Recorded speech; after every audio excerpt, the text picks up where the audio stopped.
The New York Rangers are so goddamn embarrassing. We had Macklin Celebrini hat trick at MSG. The Sharks got their first win because of course they do. I don't have time for the Rangers tonight. This is a Sharks video. What I'll say really quickly is that they came out terribly in the first. They had a better half of the second period, but I mean, look at the final score. Let's first get, however, to the tilt between a couple of certified big boys as my man Matt Rempe took on someone who was once my boy, Ryan Reaves. Reaves is tall, but not weirdly tall. He's 6'2". He's a pretty large fella at 230, but man, does he look small next to Rempe. And they dance for a couple minutes before they start. Revo lands some bombs, almost knocked Rempe down, but he comes back with some rage and just engulfs Reaves in his jersey. And with he incapacitated, Rempe does his Beth Alex Semin impression and starts playing the bongos. Good tilt, but man, Rempe is going to have some bruises tomorrow, and worst of all, he did not return after the fight. You know what? I am being completely serious. Matt Rempe has been one of the bright spots for this year's Rangers team. Their fourth line just generally has been playing really well. He's been generating chances. He's been forechecking, he's been laying the body, but the score was 1-0 before the tilt happened. You would imagine that the Rangers get some momentum from that. That 1-0 goal, by the way, was the start of the hat trick. 6 minutes into the power play, Macklin gets a shot on net, and it's just bouncing around front. Celebrini tips it. It bounces around and in. Sticks just completely shattered. Unlucky. 2-0 Sharks. Later, we have Macklin to pest along the boards. The Rangers cough it up. He gets it to Smith, who gets it to Macklin, who gets the quick rip and snipes it past Igor's head. 3-1 Sharks at the end of the period. The Rangers stormed back in the second, going up 4-3 off Taylor Raddysh's second of the night after Celebrini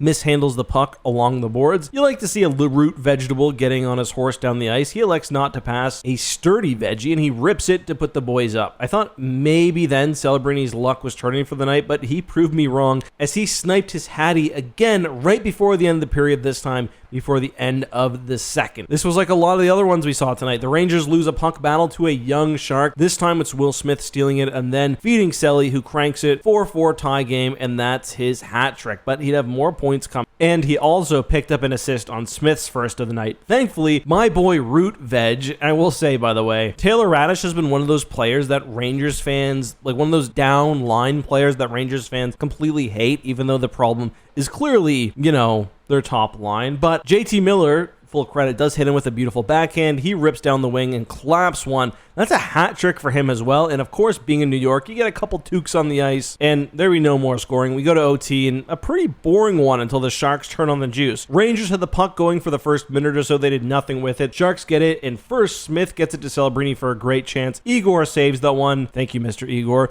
But once again, the Rangers mishandle the puck along the board. Celebrini is on their ass, makes them pay, scoops it up, turns on a dime to return the favor to the Fresh Prince as Smith snipes the one-timer, and just like that, the Sharks have their first win of the year, and the Rangers are still winless at home. The Rangers at the end of the first were actually booed by their fans. God damn it, do they deserve it. After the game, they talked about not playing up to their opponent, playing down to their level. Boys, you do not have the credentials right now to talk down to anybody, much less say you're playing down to someone's level. You haven't won a game at home yet. Anyway, an unreal game for the Young Guns. 5-point night for Celebrini. He had a Hattie and a couple of apples. 4 points for Will Smith. 3 apple strudels for Macklin. Colin Graff and Misa both grab an assist too. Just a total youth movement, which absolutely out-hustled the Rangers tonight. You know, I'm hard on the Rangers. They clearly have more skill. You see that when they actually try on their zone entries, but no effort. And of course, this reminded me of another painful moment in Rangers history. October 2013, a young Thomas Hertl, 4 goals against the Rangers. And we all remember, I think, what Joe Thornton said he would do if he ever scored 4. Anyway, what did you think about this tilt between the two beefy boys? And how about the Sharks getting their first win? Let us know down below. Ugh.